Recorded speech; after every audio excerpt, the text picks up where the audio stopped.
Monsieur Savary, pour explication de vote. Merci, Monsieur le Président. Oui, le compte n'y est pas. Non seulement il n'y est pas, mais il est loin d'y être, puisqu'on parle de 200 millions. Quand on fait le différentiel, porte sur des milliards d'euros en ce qui concerne l'ensemble des départements. Mais que je reprendrai l'expression de Michel Bouvard, au-delà de la répartition, il faut savoir, Madame la Ministre, d'où vient l'argent. L'argent, il vient des départements, et notamment de l'article 16 du PLF 2017, où il y a eu une ponction supplémentaire de 227 millions d'euros qui ont été pris sur la répartition de la taxe professionnelle aux départements, et aujourd'hui, généreusement, on les redistribue. Donc un fonds d'urgence devrait être une péréquation verticale, et en fait, cette transformation, c'est une péréquation horizontale. C'est la première remarque que je souhaitais faire.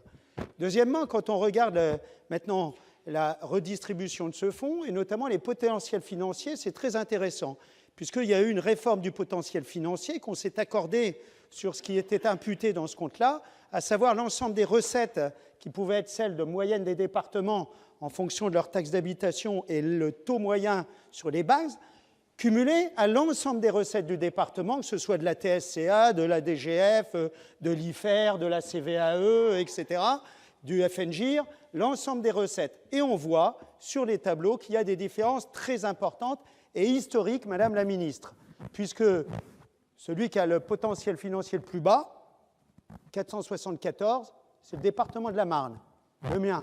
Pourtant, qui n'a pas la réputation d'être un département pauvre. Oui, il a des recettes les plus basses de France, puisqu'en recettes réelles de fonctionnement, je suis le 101e département. Et ça va sur une moyenne de 632 avec des départements moyens, et le département le plus haut en ce qui concerne son potentiel financier, donc ses recettes, c'est plus de 1000 par rapport à 474. Donc on voit bien que la répartition, quels que soient les critères, sera critiquable. Je voulais faire également une remarque en ce qui concerne l'épargne notamment. Certes, l'épargne brute, qui reste l'autofinancement qui a complètement réduit, qui fait que les départements ne peuvent plus investir, mais en plus, il y aura une situation un petit peu tronquée, puisque derrière, les règles d'amortissement ont été modifiées. Et que cela fait que la situation comptable sera un peu meilleure avec les nouvelles règles d'amortissement. Et pour conclure, rappelez que les départements ont deux missions, la solidarité des hommes d'un côté à travers l'action sociale et la solidarité des territoires, deuxième grande mission, à travers l'aménagement du territoire. Et pour faire de l'aménagement du territoire, il faut faire des investissements. Et si vous n'avez plus les moyens de le faire, eh bien, cela veut dire qu'il y aura un aménagement du territoire à 2 vitesses sur toutes ces zones périphériques. Et c'est là où il y a véritablement quelque chose à revoir. Merci. Monsieur Savary, pour explication de vote. Oui, sur le principe, il est tentant quand même cet amendement, parce que ça pourrait être simple de dire qu'on fait une provision et c'est une souplesse par rapport à des risques éventuels. Et ça permet peut-être, dans l'esprit d'un certain nombre de chefs d'entreprise, d'accéder à des embauches, de développer des embauches, parce que derrière, s'il y a un risque, et on sait qu'il peut y avoir des risques, il y a des provisions mesurées, quand les capacités financières de l'entreprise le permettent, pourquoi pas. Mais en fait, c'est révélateur que de l'improvisation et de la modification de la loi sur le travail, quoi. À peine quelques mois après, à peine votée, on est déjà amené à faire des modifications. Je rappelle que cette loi était pour introduire plus de souplesse pour l'embauche, et puis que derrière, elle est venue, au contraire, à renforcer ceux qui avaient déjà du travail, par le fait d'être embauchés par rapport à ceux qui n'en avaient pas. Donc, on voit bien là aussi la limite de l'exercice, et je pense qu'il faudra surtout refaire une loi travail adaptée au monde du XXIe siècle, ce qui n'était pas celle qui a été proposée. Mais l'argument de provision est tout à fait tentant. Pour explication de vote. Merci, Monsieur le Président. C'est effectivement un amendement très important. On voit bien que suite aux aléas climatiques de plus en plus fréquents, un certain nombre d'exploitations sont en difficulté, et beaucoup de responsables agricoles pensent que maintenant, il est temps de revoir la fiscalité agricole. Elle est plus adaptée à ce monde du XXIe siècle, tant avec les problèmes climatiques que les problèmes de l'innovation. Donc, il faut trouver une fiscalité qui permet de lisser les revenus complètement différents d'une année à l'autre et qui sont d'année en année de plus en plus différenciés. C'est la raison pour laquelle cela mérite une réflexion globale.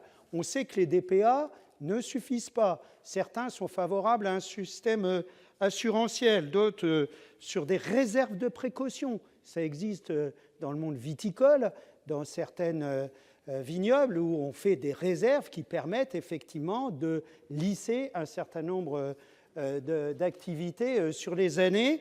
Donc je crois qu'il faudra revoir complètement cette fiscalité agricole. En tout cas, c'est une avancée qui est proposée là et qui mérite qu'on s'y penche. C'est la raison pour laquelle moi je suis attentif à l'avis du rapporteur général et que j'aurais tendance quand même à soutenir et à voter cet amendement. Monsieur Savary, pour explication de vote. Oui, merci. Moi, votre explication, Madame le ministre, m'interpelle. C'est la raison pour laquelle il était important que cet amendement soit déposé. Je crois qu'il faut vraiment revoir la fiscalité parce que de revenus annexes, pour un certain nombre d'exploitations, ça va devenir des revenus principaux. Et on sait qu'on a des régions qui méritent d'être développées dans le plan de l'énotourisme. Moi, je fais partie de la région Grand Est. Il y a un savoir-faire extraordinaire du côté du vignoble de l'Alsace en ce qui concerne l'énotourisme et un retard considérable en ce qui concerne la Champagne. Or, le ministère, notamment sous l'égide d'Atout France, vient de proposer les destinations vignobles, destination Champagne, destination Alsace. Et donc, dans ce sens-là, il y a une véritable mobilisation d'un certain nombre de petites exploitations qui vont dans le sens de l'énotourisme. Et nous sommes tous les acteurs, collectivités, privées ou publiques, nous sommes ensemble pour essayer de promouvoir notre territoire, pour faire en sorte de développer cette activité. C'est la raison pour laquelle il faut adapter la fiscalité. Il faut proposer une fiscalité correspondante aux modifications d'activité de nos exploitations. Donc cet amendement, je ne le soutiendrai pas si c'est pour compliquer l'affaire, mais je pense qu'il faut véritablement s'emparer de ce problème pour voir comment on peut adapter la fiscalité à ceux qui sont des pluriactifs et non pas des monoactifs. Merci, Monsieur Savary, pour explication de vote. Et Monsieur Bouvard. Oui, merci, Monsieur le Président. Madame la Ministre, on ne peut pas accepter ce que vous dites.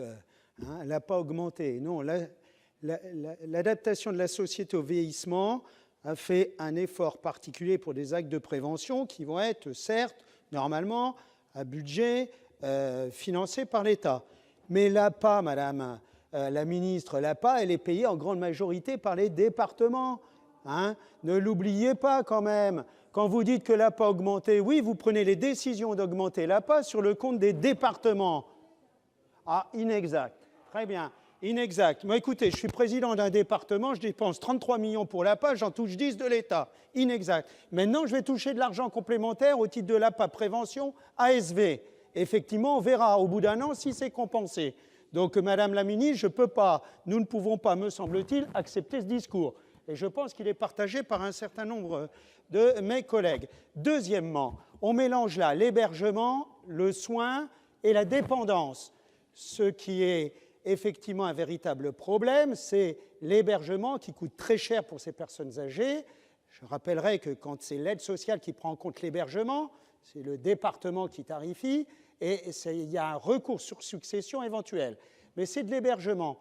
Et on ne peut pas comparer par rapport à la dépendance à domicile. Là, ce sont des forfaits dépendance. L'APA pour les personnes âgées, la PCH pour les personnes handicapées, pour pallier le problème de dépendance. Donc là-dessus, il faut une analyse précise, dissocier l'hébergement effectivement en structure de l'hébergement à domicile qui ne répond pas bien sûr aux mêmes règles, hein, de la dépendance. Hein. C'est pour ça que effectivement, je me rallie à la position du rapporteur général. Il faut une analyse véritablement parce que le sujet mérite quand même qu'on s'y penche parce que c'est très lourd pour les maigres retraites de nombre de nos personnes âgées. La parole est à Monsieur Savary pour explication de vote. Oui, merci Monsieur le Président. Moi, je crois que c'est l'ensemble de la politique aéroportuaire qu'il faudra voir. Effectivement, c'est surchargé. Mais je serais tenté de dire, je propose aux aéroports parisiens de jouer la solidarité avec les aéroports régionaux, parce qu'il y a un certain nombre de trafics, notamment dans le fret, qui pourraient très bien aller dans des aéroports périphériques. Et il y a des aéroports périphériques dans la région parisienne, ne l'oublions pas. Merci d'avoir souligné qu'il y avait l'aéroport de Vatry, mais dans ma grande ouverture d'esprit, je citerai également l'aéroport de Châteauroux, qui peut accueillir également un certain nombre de fret, sensibles ou pas, mais véritablement, il y a d'autres solutions pour désengorger un certain nombre de choses qui ne sont pas obligatoirement à faire en région parisienne. Par contre, effectivement, je partage votre point de vue, il faut bénéficier d'un aéroport à vision internationale qui mérite véritablement d'être modernisé. Maintenant que la taxe soit prélevée sur les compagnies ou qu'elle soit prélevée sur Aéroport de Paris, ça ne change rien puisque Aéroport de Paris fera des taxes d'atterrissage tenant compte de cet investissement et les reportera sur les compagnies. Je pense que cela mérite une analyse un peu plus approfondie pour voir comment on peut financer cette infrastructure.